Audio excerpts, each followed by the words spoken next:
Hello. It's me. I'm live. I know it's been a minute or two or three or four. How are you? How are you, my darlings? Actually, I was going to film a reel, believe it or not, but I realized that I had so much to say about this subject, so I'm going to put it in here. And then we shall proceed. And the title is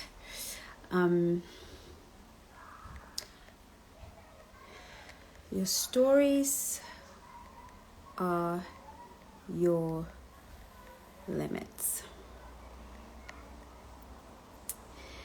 Right, let's make that the title for now, and then I'll change it at the end. Maybe we never know where these things go, right? So I'm going to pin it. Hello, beauties. Hello, swans. How are you? How are you all? How are you all doing?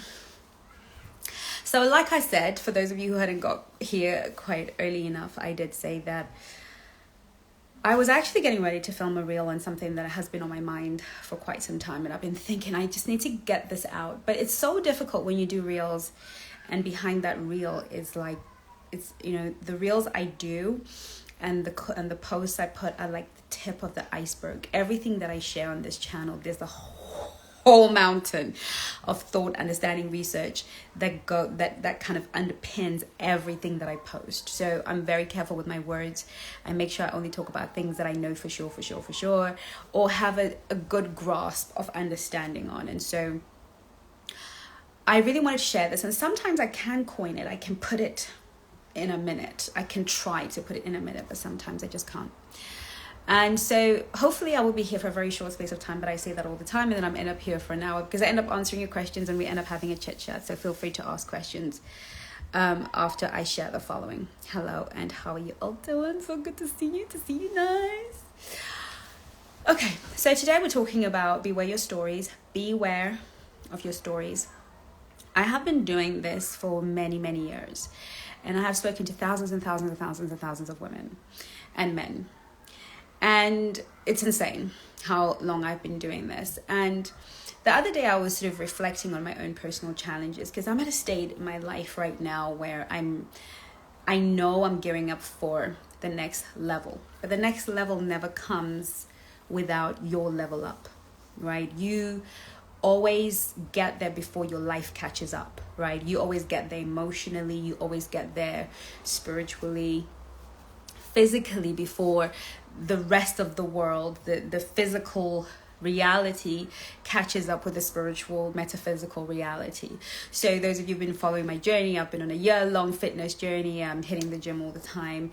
It's taken me a year to actually see the results for the hard work, the effort, the commitment that I've been putting in to actually become visible, right? So everything that we do, whether we take on a course or we come here to the Black Swan Relation Academy and we pay attention and we share and we take the journey, there's always a time lapse, and that time lapse is essential because the time lapse allows us to shift the energy before it manifests. Okay, so if everything we changed emotionally or spiritually manifested immediately, then imagine all the bad stuff, right? So the time difference between our shift on one end and the manifestation on the other end is to allow us to assess if that shift is right and if we need to shift again before the manifestation. So I, for one, have felt like I'm very much in preparation for a different level of my life in terms of my career, in terms of everything. It was just, I felt dusty where I was, and so I went on a journey.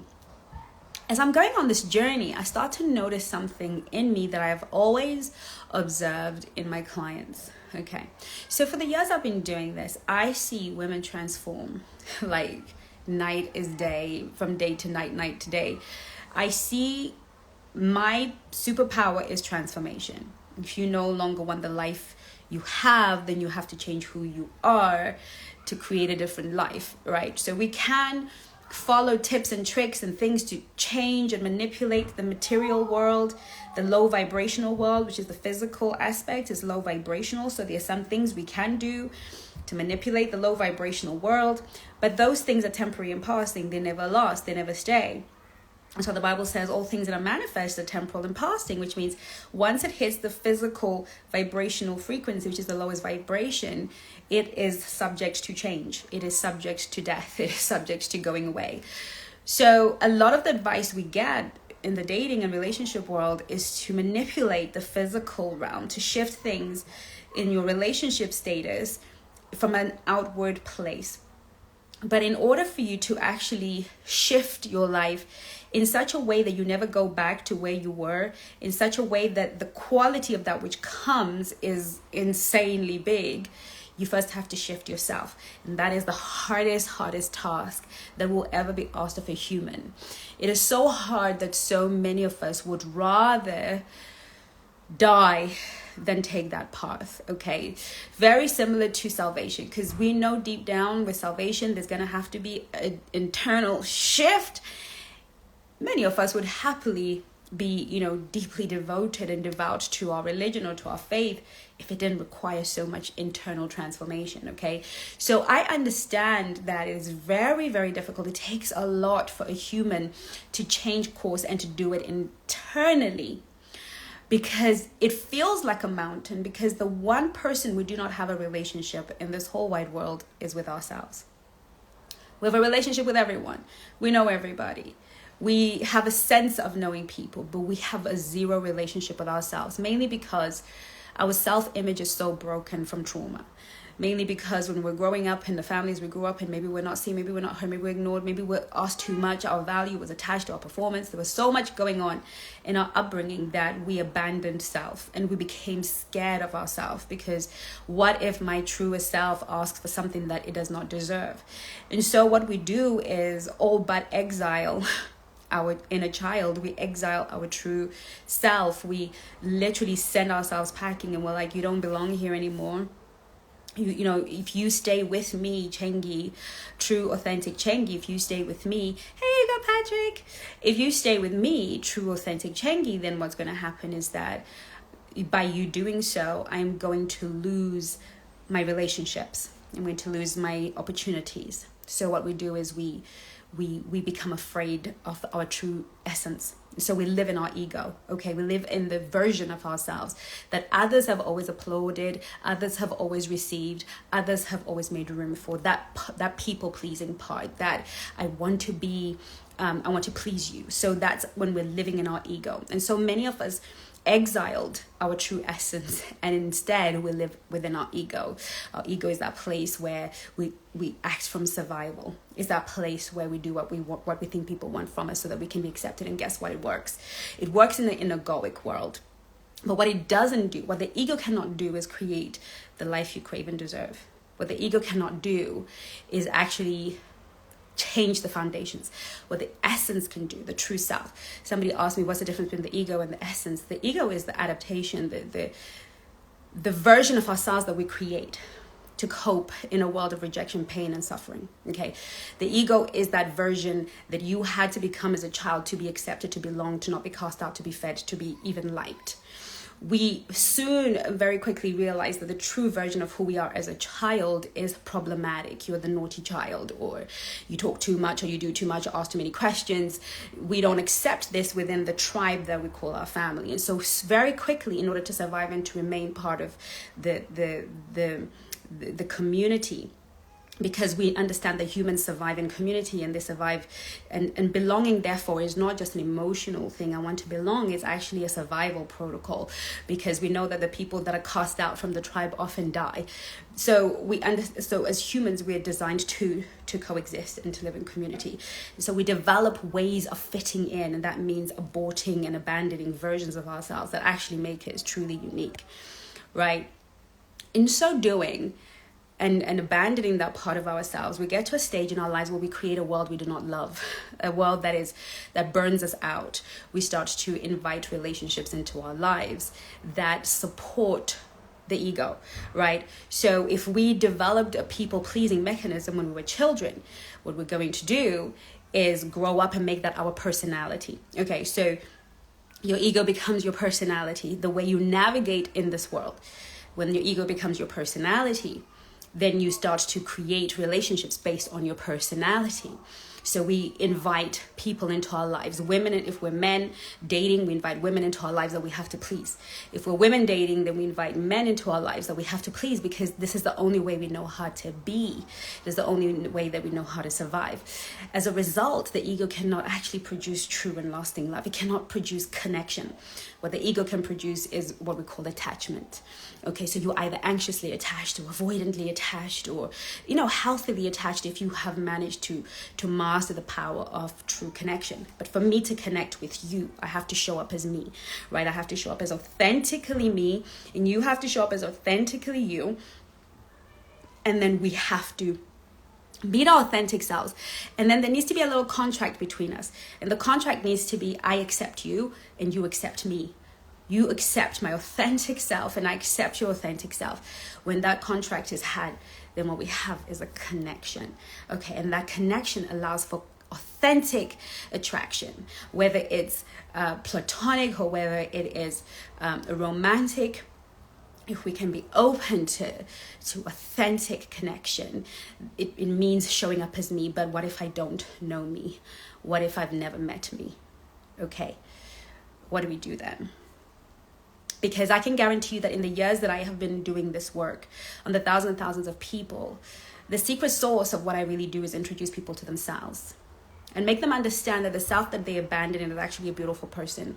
And that self has a contribution to the world and to a relationship that has never been seen. Because the reason we don't connect to the true self is because we are afraid that we may not like that version of ourselves, because that version of ourselves was never acceptable in the home and the upbringing that we had. And so we're afraid to meet who we are. There's a Latin phrase, if you've watched The Matrix, says, know thyself. And the Oracle is speaking to Neo and say, know yourself. Because if you know yourself, Neo is going to create an identity switch. And that identity switch is going to open you up to your superpower. Okay, so Neo was like, am I the one? And the Oracle was like, I can't tell you if you're the one, but I can tell you that if you know thyself, there's going to be an identity switch, and that identity switch is going to create an outcome. And this is what we do here at the Black Swan Relationship Academy. This is why I created the Soulmate Attraction System course that I'm talking about and we'll talk about till the day that I die. Because the Soulmate Attraction System course is, I know people attracted to it because they want to attract their soulmate, but the soulmate that you attract to yourself is yourself. Because that truest version of you will always, always, always, without a shadow of a doubt, attract the most authentic partner ever. It will always attract authentic, genuine love. To be known for who you are, to be heard, to be seen, to be understood. That is love, okay? Love is not the butterflies in our stomach. Love is that presencing of, I know you, I accept you, you are known to me. I understand you. I see you. I hear you. I accept you. That is love. And when that happens in reverse, and your partner says, I see you. I hear you. I know you. I understand you. And when I've seen it all, I choose you. I accept you. That's what we call being in love. Okay? Because this is now happening from both sides.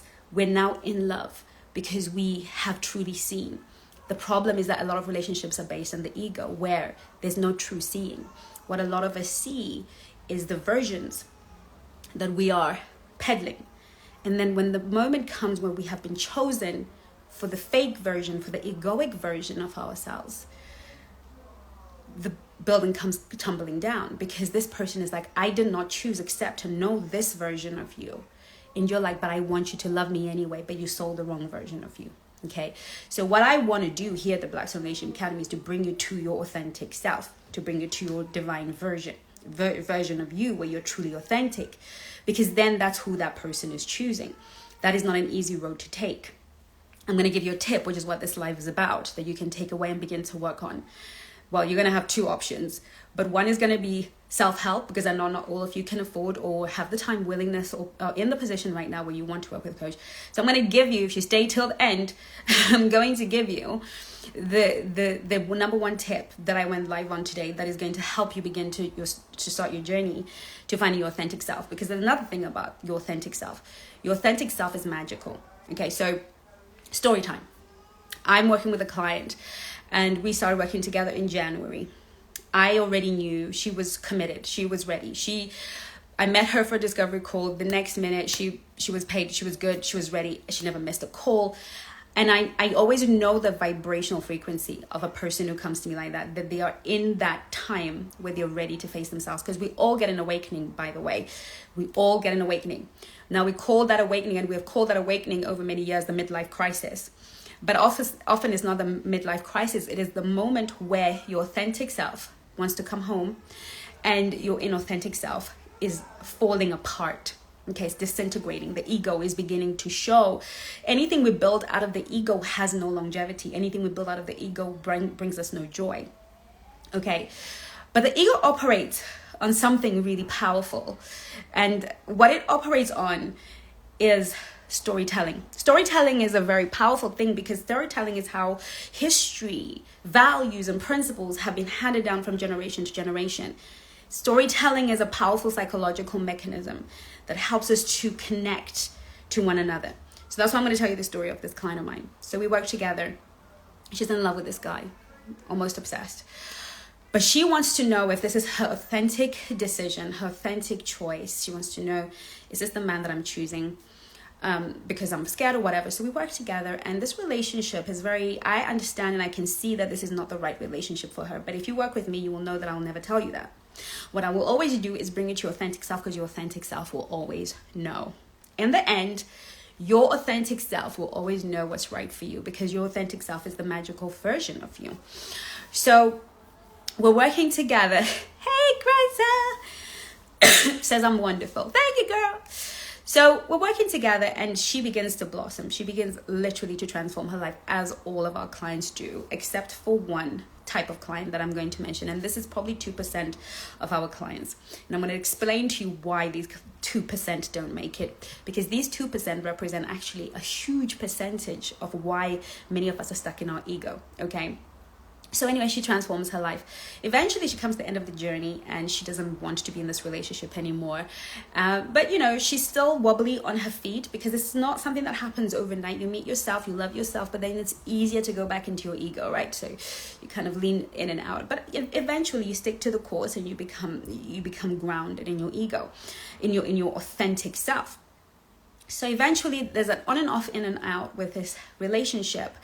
But then she gets back to me after I think over the weekend, and she's like, oh, I'm engaged.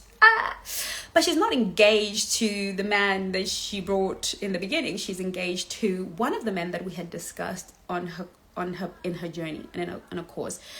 And that man had been drawn more to her authentic self, but she was still living in her ego. But now she's found her authentic self. The connection was powerful. This is what happens when you live in your authentic self. Like I said earlier, your connection is always powerful. The problem is getting to the authentic self. So, how does the ego keep us in the ego, right? How does the ego keep us in the ego? Number one, the ego is a survival protocol. The ego is not here to harm you. The ego is here to keep you safe, alive long enough to tell the story. Okay, so the ego was developed when you still had a child brain and you were feeling unsafe in your environment. Your world did not tell you, I am safe here. I'm emotionally safe. I'm physically safe. There was maybe a parent that was narcissistic, or a parent that was not well, or an absent parent, or so many things that we discuss here at the Black Swan Relationship Academy and that we address within the Soulmate Attraction System. We begin to look, and so that child developed ways of coping. So there are four ways that we deal with trauma, or when we're in survival mode, okay? And I talk about this in Nice Girl Rehab Reloaded. So if you want to go into it in depth, by all means, go and enroll in that course. But we fight, flight, freeze, fawn. Okay, whenever we're in survival mode, those are the four responses that we have. And as a child, those would have been the only responses that you would have had. Fight, flight, freeze, fawn. And those would have been the ways that so maybe as a child, if you learned to freeze, then you were that child that didn't know what to say, and you would be frozen in the corner whenever something was going wrong. You were just so frozen. So you've taken that adaptation and that adapted into a trait that now has become your personality. So you freeze, you don't know what to do, you get confused, you're stuck anytime you feel unsafe. Now, the nice girl or the nice boy comes from fawning. You learn very quickly that if I keep people happy and please them at all costs, I will be safer. So, and that usually happen maybe if you're a narcissistic. There are a lot of conditions upon which that will happen, but I don't want to get stuck in the story. Okay. But also what happens when we're in survival mode as a child is we develop a story. Okay, because stories carry more weight when it comes to remembering. Stories carry more of our beliefs. Stories are like a bus. And on that bus, you know, our unconscious beliefs live in that story. You know, on that bus are our narratives and the truth about life and how safe we feel in the world. And on that bus are, you know, our traumas and our wounds. They live in stories, okay? And when we want to teach principles, when we want to convey history from one person to the next, we do that through stories. Okay, that's why when we're teaching children in school, we read them a set of stories. Because stories will convey the culture, the values of the culture, what we want them to believe, the beliefs that we want them to carry. And so we are all a whole bunch of stories. So like I was saying earlier, as I am transcending to the next level of my life, I'm recognizing that I have a whole bunch of stories. Okay, I have a whole bunch of stories that I have never questioned. And so I'll give you an example of what a story can look like, okay? Because it's not once upon a time. A story can look a little bit like this. You're friends with somebody and you were young and fresh and did everything together. This is your friend. Then your friend has an idea and you show up for that friend and you help that friend develop this idea, and hey presto, that idea takes your friend to a whole different stratosphere. Depending on how you were raised, depending on your wounds, depending on your story, depending on your narratives, depending on all of these things that we spoke about, you're going to tell yourself a story about what's going on. Story number 1. Since she's become a big shot, she no longer has time for the small people. Okay. She's now a big shot. She's all over the place. So now she doesn't have time for the small people. Story number 1. Story number 2. My goodness, my friend has been so busy. I wonder if she's doing okay. We haven't had a chance to catch up and she always needed me. I must give her a call. Story number 2. Story number 3, freeze. I'm just going to wait for her to come and find me because I don't know what to do with this new version of my friend. So I'm going to freeze. Okay. These are all stories based on the responses that we developed when we were children. None of those stories are true because the only person that knows the truth is God and your friend who is going through what they're going through. Because now their world has changed. They have not had a conversation with you saying, I never want to see you again. You don't matter. You're small people, blah, blah, blah. They haven't. You have taken your stories and you have imposed them on what's going on. What are you going to do with those stories? Story number 1, you are going to start to betray your friend. You're going to start going around telling people, you know, since we were friends and I even helped her get to where she's going. Now she's got there. She doesn't have time for me. So you're going to go betray your friend because you have a story. You have a story that was carved for you, a story that comes from your ego. And so now you're going to go tell everybody she's changed and she's a fake and Then you're going to, or you have the other story where you start to fawn. You're on your friend's phone every 2 minutes. You're trying to call, are you okay? Is everything okay? Oh, would you want me to bring you anything? Do you want to be? So now you're acting that. So your friend is like, listen, I'm busy. I don't really have time for this.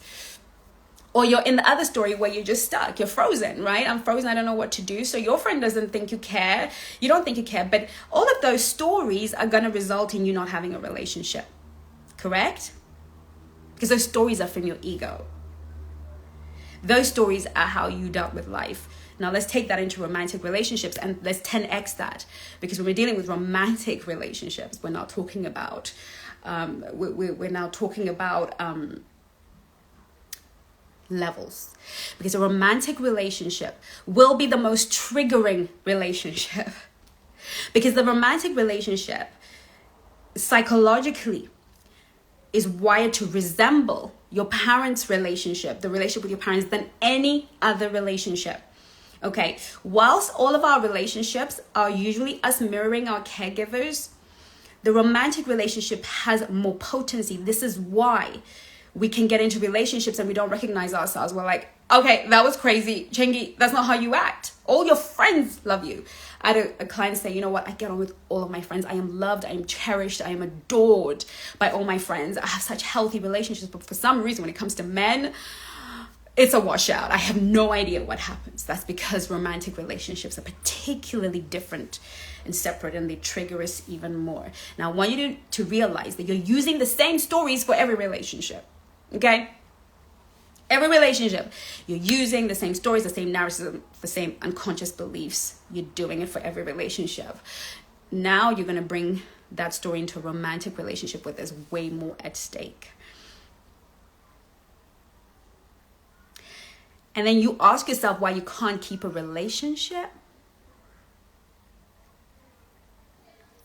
If you have never gotten in touch with your stories, if you don't know the stories you tell yourself,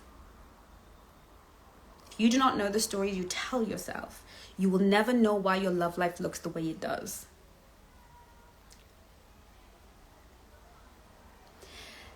Now, the 2% of people that have become my client and have never had the transformation that we do nothing but provide, those 2% of people are the people that get stuck in their stories. Because to transform your life, you must first recognize that we each have a story, and no one here watching me now or in the replay is exempt from a story. We all have one, okay? It is so deeply buried in our subconscious mind that it takes high levels of self-awareness to get to the story. Or it takes a professional to help you see your stories, okay? Which is what we do here at the Black Swan Relationship Academy. This is what I do. It's what my coaches do. It's our superpower. We help you see your stories. But that's just one piece of the puzzle. The other piece of the puzzle, and this is very crucial for your transformation, is being willing. This is where at some point I'm going to knock heads with a client. We're going to fight, but it's never going to be you and me fighting. It's never going to be my authentic self fighting your authentic self, because I have the foresight to know your authentic self. I will always go to war with your ego. We will fight. Me and your ego, my coaches, we will get to that point where your ego will face itself. Because here's what your ego will do. Your ego will fight for the right to keep the story. Your ego will go to war with anyone, anything, any situation, even yourself, to hold on to your story.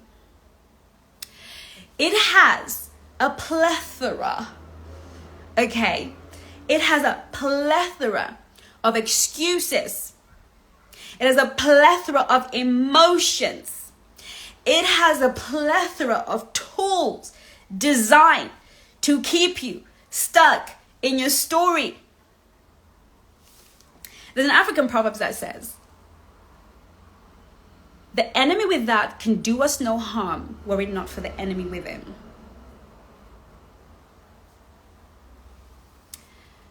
It is look, in relationships, it's so easy to make it about him. He's a loser, he's a fool, he's unrealistic, these men, these women. This is what this whole battle of the genders and sexes, all this men-women fight that is going on the internet. It's not that there's an actual problem. The problem is too much work to sit with yourself and tell you and be conscious of your stories. It's so painful. Let me tell you something. When you go through the Soulmate Attraction System course, I dare you to find anyone who's been through that course and hasn't wept and cried their eyes out for weeks. For weeks. You will meet yourself. You will open your soul and you will meet yourself and you will weep for yourself. You will weep because you didn't let you live. Okay, so powerful. The transformation is so powerful that Even as my students start to go through it, they start to experience miracles. Like literally dreams they had 10 years ago start to happen like this. Because remember, your authentic self is your magical self. So we must accept that there's another part, which is you will resist giving up your story. So I'm going to give you another story. So Jesus goes over to this pool called Bethsaida, and he's, doing his Jesus thing. He shows up and he sees a man lying on a mat, and he's a cripple or paralytic or something. And he turns to the man and he says to him, "Do you want to be well?" Now, this man turns around and says, "What happens is every time I get to the pool, somebody gets there before me, the dog, the cat, the pig, the story, whatever," right? That was not the question you were asked, mate. You were not asked what your story is. But the ego in this man told the story. So how you know, because somebody says, how do you know? How do you know? How do you become aware of your stories? Is when you tell your story before you answer a question. Well, what happened was and whenever you have a story, you keep telling people, whenever they change is required of you, you tell a story. That's your story, baby. Okay. Some of us have curated the story. It's so normal. What it is that my last boyfriend and I wasn't raised and whatever, right? Or my mother, whatever, right? If it's a story, and that's an easier story to tell because you say it all the time, so you've memorized it and you kind of have a degree of awareness of it. There are a lot of unconscious stories. A lot of them. I was on a call with a client the other day, and she was just writing copious notes because she's like, "Oh my God, I didn't even realize that was a story." And that is a story too. And it was just like an hour worth of her realizing, "Oh my God, I have these stories, and these stories are why I married guy number one, and these stories are why." She could see how her stories had created her reality. She could see on this end that these stories she's carried all her life. As I unpacked these stories for her and as we unpacked them together, she could see why she even chose them in the first place, okay? But you've got to be willing when you have seen the story, understood the story, and you will continue to meet your stories as you evolve. Like I said, I'm at the next level. I'm about to go to my next level, and I'm facing my stories, and they're ugly, and my stories are not so great. They were useful for yesterday. Whatever stories you tell yourself have brought you here, but here is not necessarily where you want to be. You want to be in love. You want to be loved. You want to create something beautiful. You want a legacy. You want to truly belong, truly be known, truly be heard, truly be seen, if not by everybody, but at least one person. And you want to create something beautiful for your life. And so whilst the story has kept you breathing and surviving, that story is no longer enough. So we need to then begin to have the courage to let go of the story, okay? But so many of us stop there. We get stuck. I'll tell you why you get stuck, why we get stuck. We get stuck for the same reason this man on the mat got stuck. Because as long as he was lying on that mat, people would bring him food. As long as he lay on that mat, everyone would see him. Maybe not for who he was, but they would see him. Poor Johnny. Who's bringing Johnny food today? Oh, Johnny, are you okay? Poor Johnny. He had a family of people who would take care of him. He had a community that he had built around his broken story.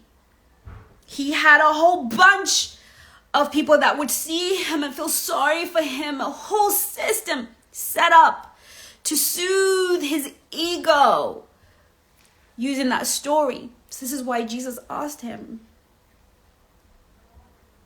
Do you want to be well? Because when you are well, you forfeit the little treasures that come with you being messed up and broken.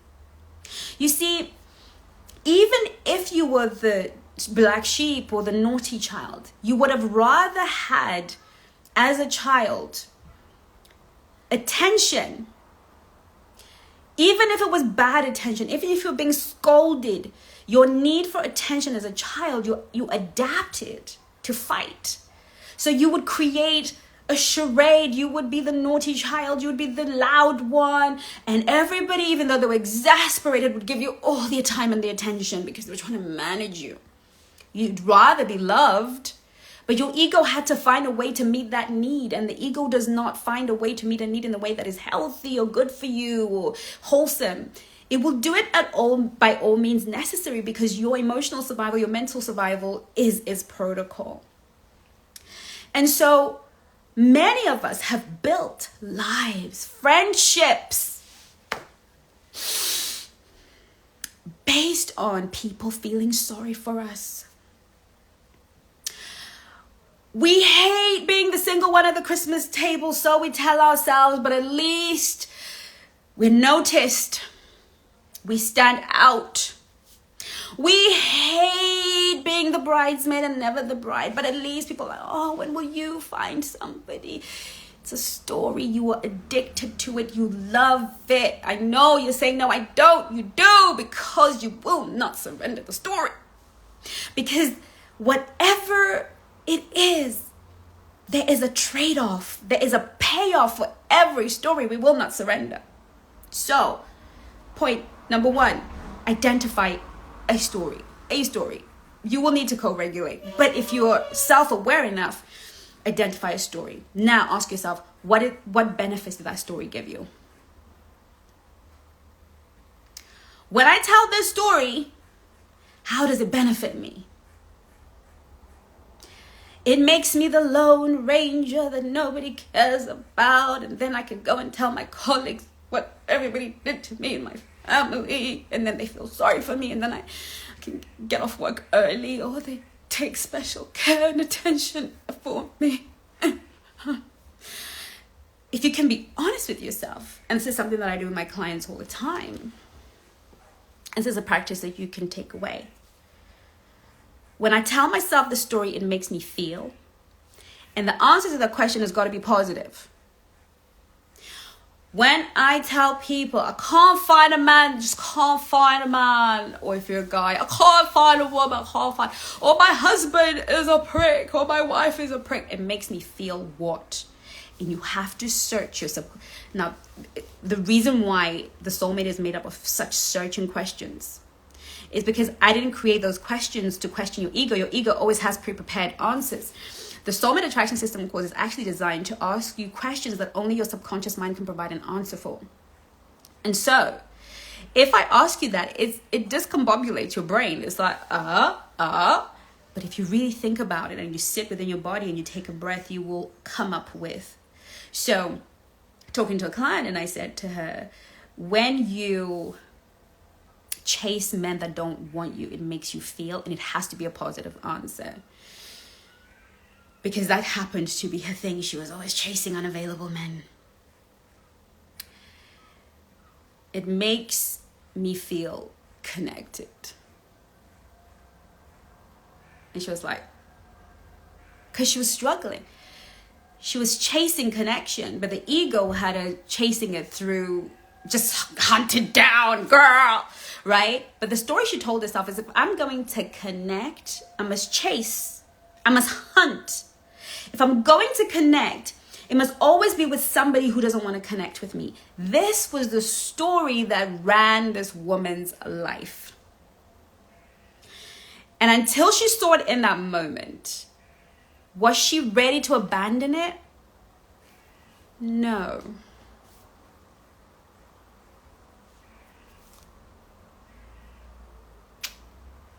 And I'm going to tell you something. There is no therapist, counselor, coach that can do that part for you.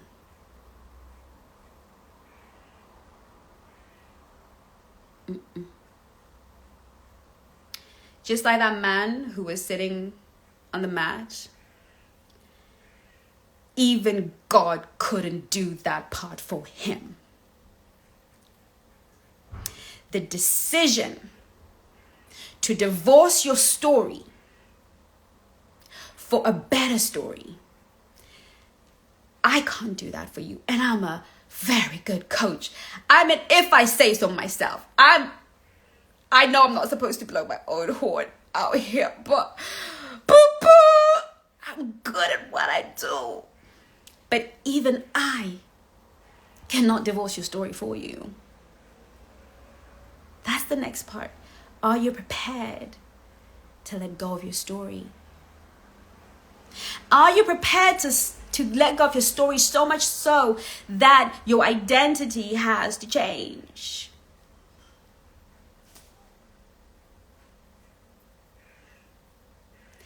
I remember the day I was doing this business and I was sitting in this network marketing thing and I had sold everything I had to be. Then I'm sitting in the pews, I'm all by myself, no friends, anything. I'm sitting there and this woman is talking on the stage and I'm weeping because God said to me that moment, do you want to be well?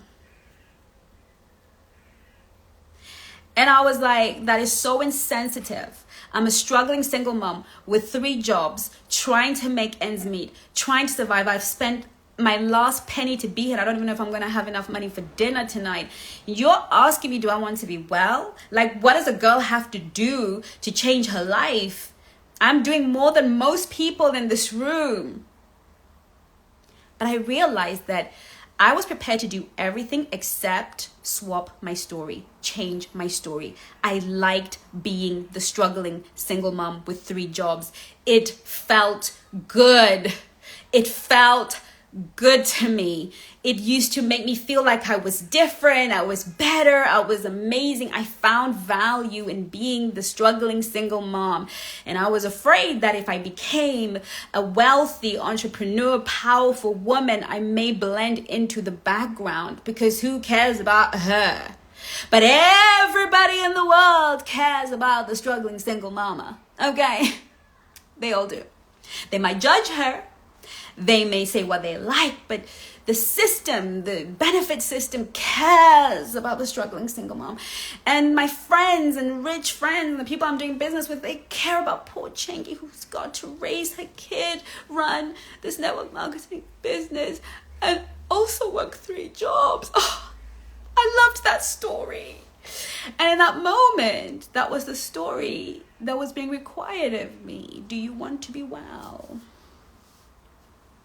Because I'd always known that I would be a successful entrepreneur, I'd be successful in business, but I wasn't ready to sacrifice the story. And in that moment, I sat there and I wept because I loved that story. Oh, and the story was even better because I'd been to a shelter and I was, recovering from, domestic abuse. Like, it was ugly. The story made, I would tell it and people would cry because my story is ugly. Okay, it's ugly. But I was married to it. But it wasn't that story. I was married to every story since I was a little girl that meant that I could be alone and I was different and poor me. Right? I had to sacrifice that story for you to look at this black swan here. The black swan that you are looking at is the woman that changed her story, changed her identity. And from that place, miracles began to happen. I'm not a struggling single mom anymore. My son calls me, Mom, I want to go to Brussels. I want to do this. We get on a plane and we go. Very different life from what I raised him in. Nothing changed but me. Nothing changed but me. For my clients who are getting married, who are finding themselves, who are retelling their story, nothing in their lives has changed but themselves. Because when you eventually divorce your ego, when you let go of your stories, and that's hard, when you let go of your stories and you choose to write another story. And this is what I did. I left that conference and I bought an album, thick album. I went and I got some magazines. I cut out pictures of how I wanted to look, the friends I wanted to have. I literally recreated my whole life. I wanted a whole different set of friends. I had friends that were about my ego. You know, I had friends that was a makeup artist in Harrods, and I was in Chelsea, and I was some. That wasn't the real life I wanted, but it was nice, and my friends were around that life. It was all about how it looked, and I knew that genuinely I could never be authentic and myself with my friends and the people that I called friends at the time. And so I decided, if I am going to change my life, even the relationship I used to have with men, it was also very pitiful. You know, now I date men and I have amazing experiences. Now I'm like, God, I need to get over this loving my singleness piece. You know, I need to find a way to get back into relationships. But that was not the case. Before, it was horrible. You know, my relationships with men were just traumatic, right? Because it was all part of that story. So I began to write a story. I created a pictorial story, and some people call it a vision board. For me, it was just the way that I wanted to tell my story. You can write your story out. You can whatever the new story is. And I began to write my new story in pictures and new friendships and the money that I wanted to earn. I mean, it's so funny, when I wrote in that book, the kind of money that I wanted to make, it was like, oh my God, if I ever make that kind of money, I'd have arrived. And that was the most I could imagine. Now I look at that and I think, okay, I've made that in a month, right? But at the time, it was a big deal. So I wrote all these things, and the shoes I was going to wear, the clothes that the friends are going to have, and types of relationships. Oh my God, I wrote everything out because I was just, creating this new life, and I wasn't even conscious that I was doing it. But I now know that everything that I went through was for you guys, so that you wouldn't have to go through it, that you would just go through 3 months. You would come out of the world for 3 months, do the soulmate, and come out renewed, right? I didn't have that. This soulmate was created over 10, 12 years of self-development and work and mistakes and pain and crying, and I condensed it into the soulmate attraction system course so that it would be a 3-month journey, right? That's why we go through what we go through, because we can condense. And so I started to rewrite my story, and I put it away, but I knew that I was not that woman anymore. Here's the thing, my beloved, before I leave. The world will have you convinced that if you change the man, you change the clothes, you change the location, you change where you live, it's going to change everything. The world is lying. And it is monetizing your ignorance. If you want to change everything, you must change one thing. You must change your mind. To change everything, you must change your mind. To change your level, change your mind. To change the nature of the relationships you have, change your mind. But that is so broad. So let's start with your stories. Because the changing of a mind is a lifetime journey.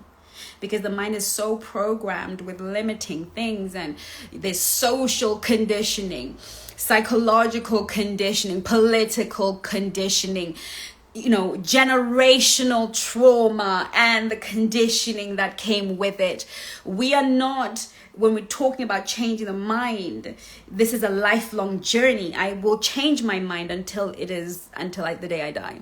Okay. But the changing of the mind is how we create transformation. And sometimes the change of the mind that requires a tweak comes with first accepting that I do need to change my mind. How many dates will you go on, and how many marriages will you marry? How many men are you going to marry? How many women are you going to marry? How many dates are you going to go on until you wake up to the reality that I need to change myself? And it sucks. It sucks. That's why channels like mine don't go viral. Because you know what goes viral? These men out here are full of crap. That goes viral. Why does it go viral? Because anything that means I don't have to go inward is going to be so much easier. It's easier if the world is just full of morons. It's easier if the world is just full of slutty women that are just gold diggers. It's easier if all these men are full of crap. It's easier. Because then you can just be a victim sitting on the mat waiting for Jesus to come and rescue you. But the rescue is here, honey. God reminded me of something the other day and he said, Chengi, I will never help you without sending a person. There is no help in this world that just comes down. Every single level has a gatekeeper. Every single level has a teacher. If you were here and you're watching this, it means you're ready for the lesson. But you have to recognize within yourself, am I truly ready? Am I ready to walk bravely into a new day? It may mean taking on the soulmate attraction course. And it may mean paying attention to your stories. It may mean developing a deeper self-awareness. And when you're thinking and you're emotional and you're triggered, stopping and saying, this emotion, where is it coming from? This anger, this rage, where is it coming from? What story am I telling myself in this moment that has me stuck here? If you are stuck, if you are caught up and you're frozen in time, and you don't know what you're doing wrong, you're just telling yourself the same story on repeat. That's what you're doing. You're stuck because you're telling yourself the same old story. And you've been telling yourself that story for a very, very long time. And you will live out your stories. So, I guess this was a deep one. But it was really to say, be careful of your stories. Be mindful of your stories because they're creating your life. Because if you're not mindful of your stories, you are going to destroy your relationships. Remember that girl who said, oh, now that she's become something, she doesn't have time for the small people.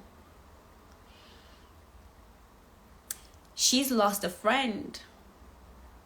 And that friend she may have been there to work with this friend, to open the door for the friend, so that this friend would one day, maybe not now, maybe not 2 years from now. I have a darling friend. We grew up together. And she was my dearest, closest friend. Obviously, it was primary school with children.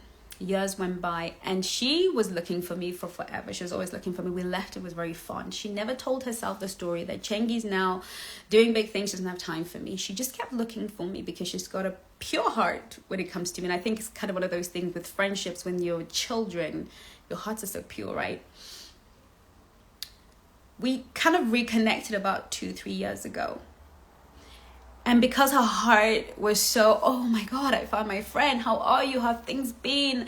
It must be so much for you to be going through, to be doing this and to be a public figure and to have all this. Oh my goodness, how are you? I pray for you every day. I pray for you. How are you? She was so happy to see me.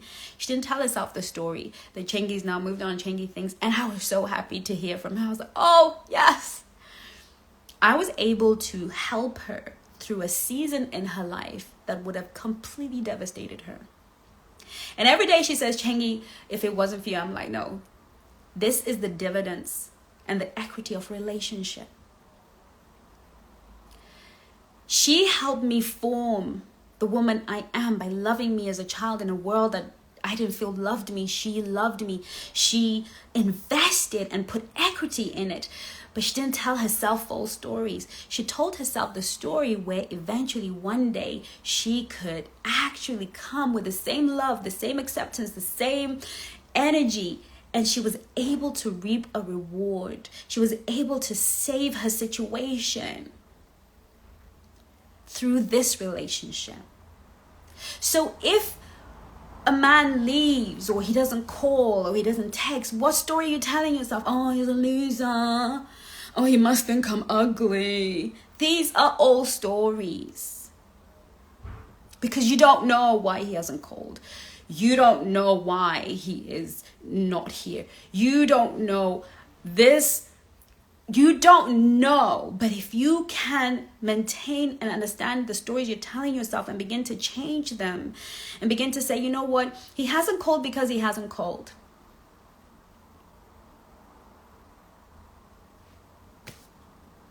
I don't have to internalize it as I'm not pretty enough, I'm not smart enough, I'm not enough. I don't have to internalize it to say he's a loser, jerk, fool. He hasn't called because he hasn't called. But I have a purpose and I have a destiny. I've got things to do, so I'm going to get on with that. But when we tell ourselves the stories, by the time he comes back 2 years later, 3 years later, like with my client who was now getting married to a guy she dated 2 years ago, because she didn't tell herself crappy stories, she was able to reignite and things move forward.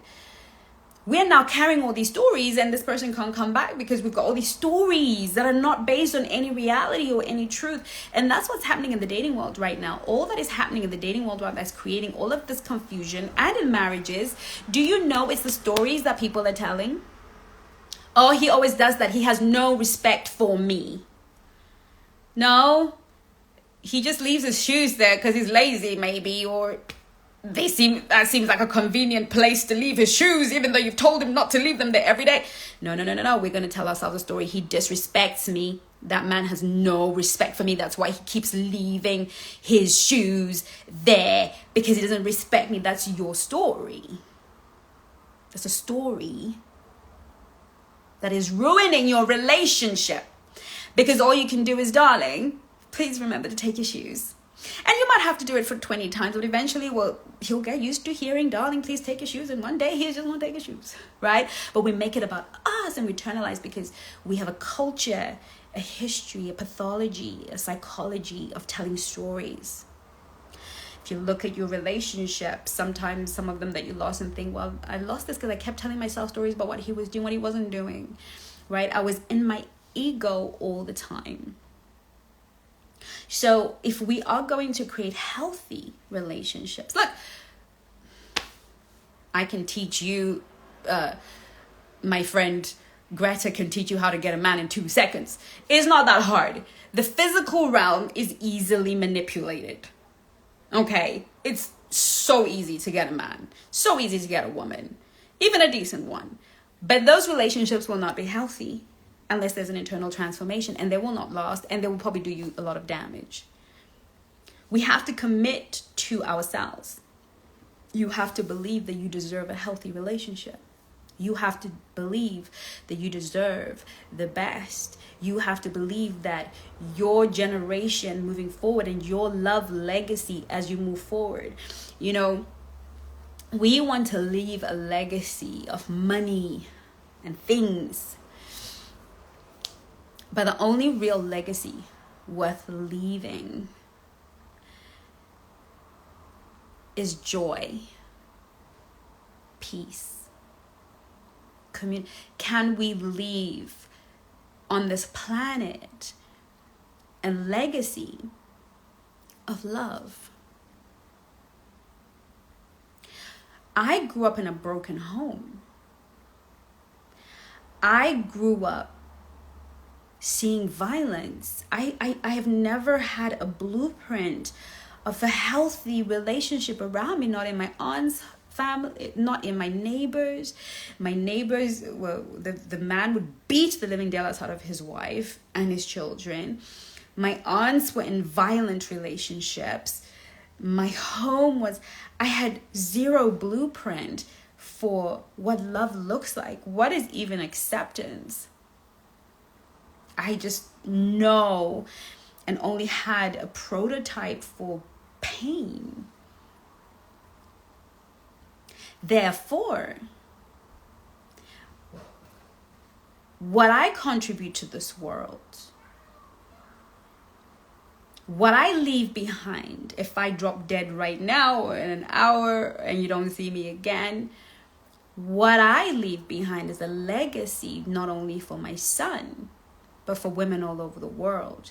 That healthy love, true love, peace in relationships, joy in relationships exists. This is my legacy. Who cares how much money I leave behind for my children? Who cares how many empires I build, or homes I own, or jets I belong to?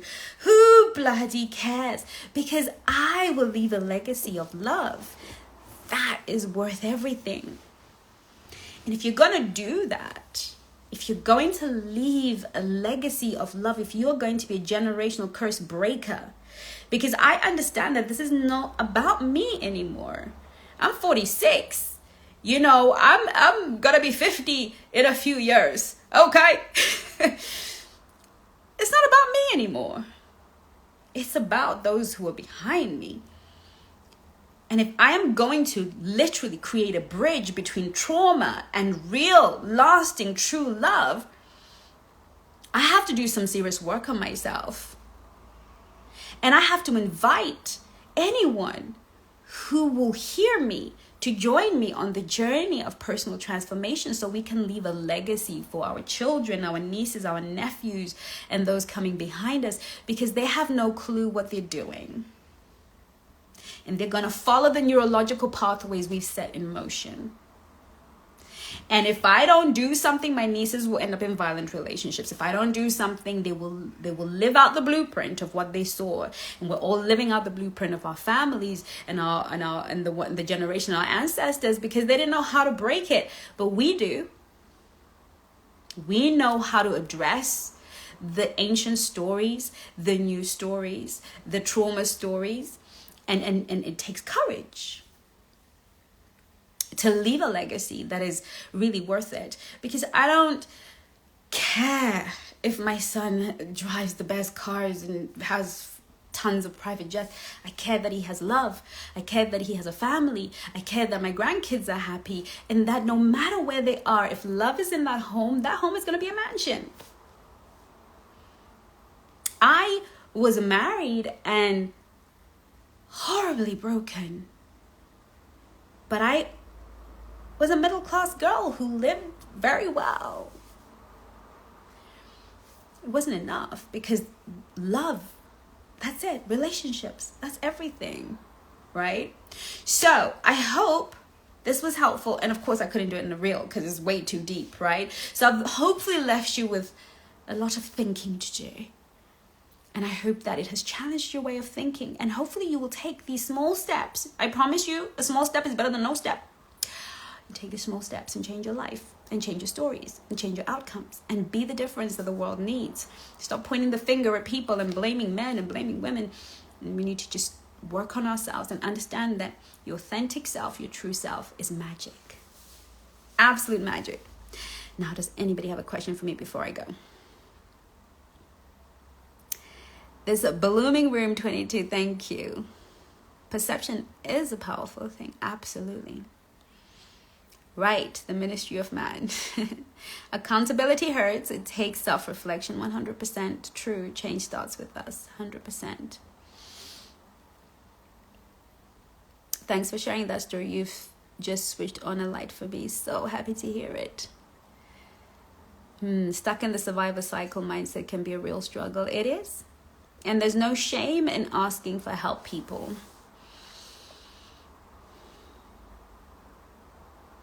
Nothing.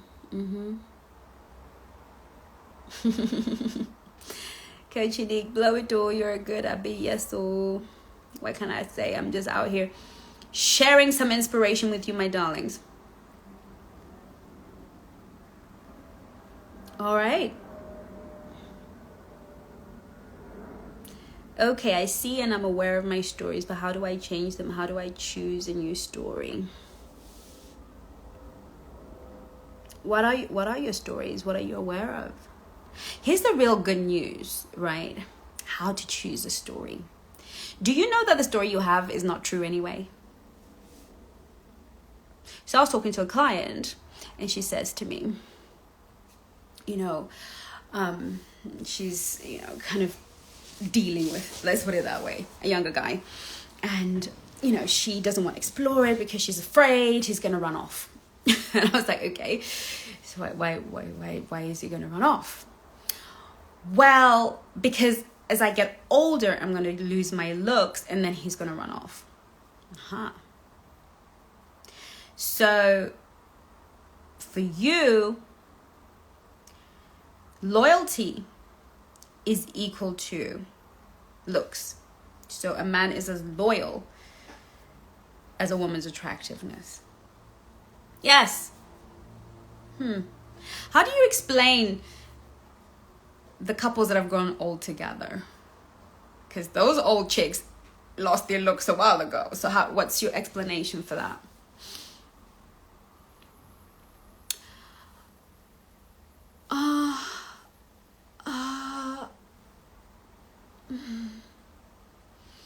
So that story is not based on truth, is it?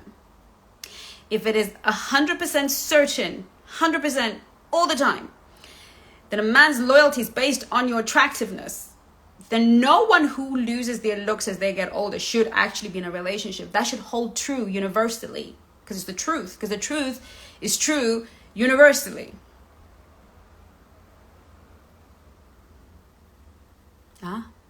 So there we are. We have a story that is not based on truth.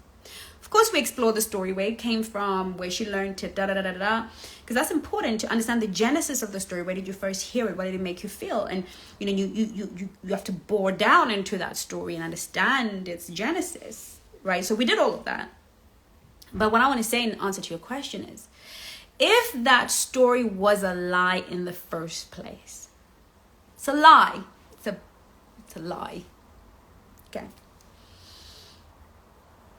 Then pretty much all the stories in our heads are made up, right? They're made up. Somebody who made them up told, they're like Cinderella. They're like Cinderella or Snow White. Those are all made up tales, right? So a lot of the stories that are governing our relationships, our lives, our finances, our situations, they're all made up. Somebody made them up. Some bored person one day made them up and passed them down to you in a belief system or in a thought or in an experience. Right? If they're made up, why can't you make up a story that works for you? When I was rewriting my story, as I shared earlier, unless you missed it, I didn't have a blueprint for it, so I made it up. I went into my imagination and I made up the story of the woman I wanted to be. I am her now. I am more than her. I just created a story in my head. Because they're all stories. Why can't you create the story you want to become? Why can't you create your own love story, finance story, life story? Why does it have to be like, thank you, Miss Brittany. Why does it have to be, how do I change my story? Can somebody else sell me a story so I can, latch onto that story and create a different... No, you can create your own story. Literally. You can create your own story. How about that? How about that? Create it. If you work with a coach, we're going to help you create your story. It's beautiful. Write your story. Every single one of my clients, when they find love, you know what they say to me? Because I'm going to ask them, and I tell them when we start the soulmate, I say to them, listen, you're going to come to me and tell me you've met somebody. And when you come to me and tell me you've met somebody, I'm going to ask you a question. Is this person in alignment with your story that we wrote? Is this person what we decided he would be in module 1? And all my clients, without fail, not one, All of them have come back to me and said, Chengi, he is everything I wrote in my story. In fact, they know me so well that when they're getting engaged or, in a serious relationship, they know not to even talk to me unless he ticks off the boxes that we decided in the story. Because, again, it's not frivolous. It's a process. Okay, I don't want y'all to think you can just go and write off some fairy tale stories and it will happen. It might do, but there's a process to the story. There's a process to rewriting your story, and that's a process that I can't discuss here because we don't have all day. You have to work with myself or the coaches for 4 months of your life to write the story, okay, to know the story. But even if you're not going to do that, you can make up a story. It's yours. It's about developing the internal self-awareness to know what your current story is and know how you want that story to change, and then write the next story. Even if the next story is 20% better than this story, because your subconscious mind is going to attach to that story because the mind loves stories, and it's going to help you create the belief systems. And your mind is going to help you create the foresight. The little mechanism in your brain called the reticular activating system is going to begin to shift. And what the reticular activating system does is it's your filter. Because your mind, your eyes, your ears, your nose, your skin is taking in so much information in every millisecond that you would go mad if you didn't have a filtering process. So our brains have a thing called the reticular activating system that filters only the information that is necessary to support our beliefs. So, again, this is what we teach in the Black Swan Relationship Academy in the back end. Okay, so make a call. Don't be afraid. Pick up that phone. And so when you begin to tell yourself a new story, the mind will latch onto it because it loves stories. You're going to remember the stories I've told you today more than you remember anything else I've said. You will remember the stories. That's how the brain learns.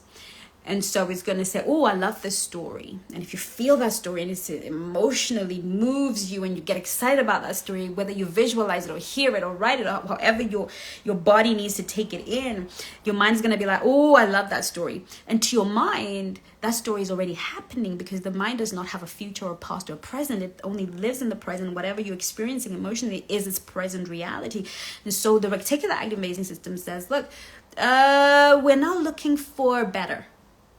Okay? We're now looking for men who fit this story, women that fit this story. We're now looking for opportunities that fit into this story. We're not looking for situations that fit into the story. And so now all of a sudden your reticular activating system starts to pick up new realities. So I always give the example of how the reticular activating system works. If we talk about red cars today, we spoke about stories today. Now all you're going to hear is story in your head, right? Let's talk about red cars. Have you ever maybe bought a car and you thought you'd never seen that car, but the day you buy that car, you see it everywhere. You see red cars everywhere. It's because you told your brain a story about red cars, and so all of a sudden it feels like the road is full of red cars. It's because your reticular activating system is trying to align itself with your beliefs. Okay, it's trying to align itself with your belief system, and in so doing, it's shaping your reality again. So it's called cognitive bias. Once you believe a thing, you tell a story, your brain must look for the reality of it.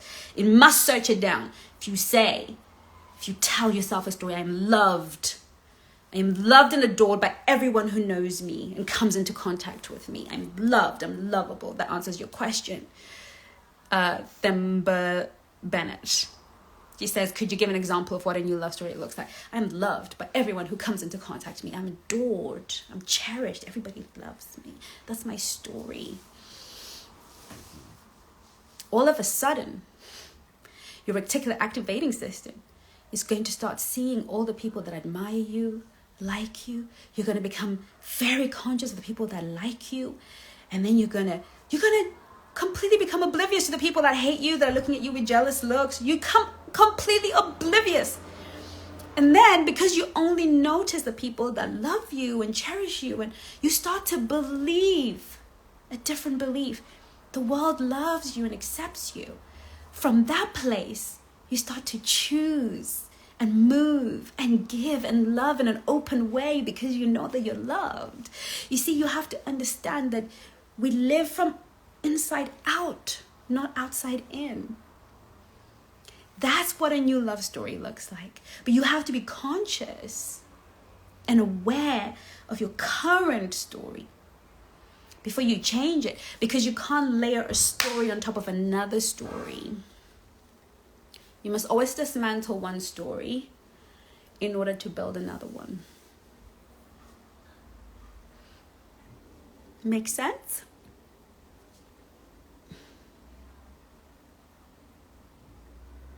I hope that helps. She said thank you, so I'm glad that helps. China Williams says, are your eyes okay? They are so okay. Thank you so much for asking. Do you know, I actually have, all my life people have asked, are your eyes okay? When I am tired or something, my eyes go a little bit red. But this is actually how they are most of the time. But I think the filter here is making them worse. But yeah, these are my eyes. Sometimes they're super bright. I spend a lot of time in front of a screen, so it doesn't help either. But thank you for your concern. Love you. Anybody else? Love you too, Feminine Queen Cinderella. What if a man keeps being rude to me? I don't understand the context of that. Can you elaborate? What if a man keeps being rude to me? Why are you entertaining rude behavior other than that you believe you deserve to be treated that way? And so there's a story you're telling yourself that somehow means that you deserve to be treated that way. So funny, because my whole life, well, not my whole life, but when I transitioned and I changed and I had an identity switch and I became this new version of myself, I remember men saying, you don't really take nonsense, do you? And I was like, who, me? Now, I used to be a doormat, believe it or not. You could do anything to me and I would take it. And when I transitioned, when I evolved, you are not ever going to meet me and think you can take the piss. I don't need to make the announcement. I don't actually have, I don't have a place in my belief system or in my self-image that makes that possible. I don't even have a story that I tell myself that makes rudeness possible to me. Other than, of course, you can't control the internet. It's full of weird people. But I have this much tolerance for disrespect. So, and I have a great deal of dignity. So it is very dignified for me to excuse myself from any situation where anybody's being rude to me more than once. I have no need to ever be rude to anybody. I'm careful with how I treat people. I don't get it right all the time. But I value my relationships. I value human beings. I care about humans and I care about people. And so I want to leave a legacy of love and I want people to remember me well. So I don't go around being rude to people because I have that consciousness that I can actually be a pleasant person. And therefore I don't tolerate anybody not being a pleasant person to me. I just won't tolerate it. Trust me. I don't have it in me. I don't have a story for it. But you clearly have a story for it. That's why it's happening. I have some writing to do. How do you dismantle the old story? Honey, you're going to have to go to the beginning of this video and watch it. Because I think you probably missed a few beats. But I believe I've answered that. So I will post this and you can go back and and watch it, because I've sort of tried to unpack it. And now I'm going to go to the gym. I'm such a good girl. I'm going to go running. I wonder if Patrick is still online. I'm just saying it because I saw him online and I want him to know I'm a really good girl, and I'm going to the gym to do some sprints. But yeah, thank you so much, all of you beautiful swans, for joining, and I hope this was helpful. And look, join the Black Swan Relationship app. Download it right now, this very moment. I'm going to be on there quite a bit this week. If you are doing nothing and you happen to be free, I will be speaking on femininity tomorrow, and the flyer is on my feed, so you can register to be there, so that's going to be good. What else do you need to know? Join the Black Swan app, and on the app you can actually make a call for 5 minutes, 10 minutes, whatever. If you want to have a quick chat and ask more questions to the coaches, they'll be available for that. And I might make myself available as well. Who knows? Also, feel free to go to blackswanrelationshipacademy.com, go to Discover under the tab, book a discovery call, speak to a coach, and let's help you. We're here for you. That's what we're here to do. That's what we're doing for women all over the world. All over the world. Africa, Asia, everywhere. That's what we're doing. We are transformation agents. We're here to change your life. Your love life being the one that we focus on. But it's very difficult to change a part of yourself and not change all of yourself. So what can I say? I love you to bits and pieces. Thank you so much for joining me. You are absolutely my world. I love you all so much. You are Black Swans. You're the pride of my life. Love you to bits and pieces. Bye-bye now.